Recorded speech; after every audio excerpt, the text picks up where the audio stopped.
Assalamualaikum, qadrmanda Müslüman bауырлар, Ideal Kореya, әрине мен Нұрлан. Бүгін мінекей көліктерімізді қазір сағат түсте артайын деп тұрмыз. Көліктерімізді негізі кеше арту керек етін, Кореяда қар жаумаса да өте қатты суық болып тұр. Сол себепті бүгінге қалдырдық. Мінекей бірінші жол артылатын Kia Carnival Minivan 3,5 литр бензин. Одан кейінгі жүктелетін көлігіміз Карстер 2023-ке арнап керемет Hyundai Grandeur көлігін ойлап тапты. Қараңыздар. Алдыңғы түрінен қарайтын болсаңыз, Stadia көлігінің седан көлігін еске алады. Керемет. Бұл көлікті болашақта толық обзорын бір-екі күннен кейін көретін боласыздар.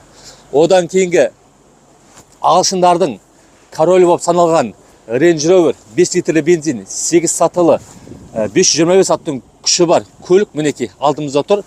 Каллиграфик комплектациясы, қара түсті, қоңыр салонмен керемет. Осы үш көлігімізді елімізге жібереміз.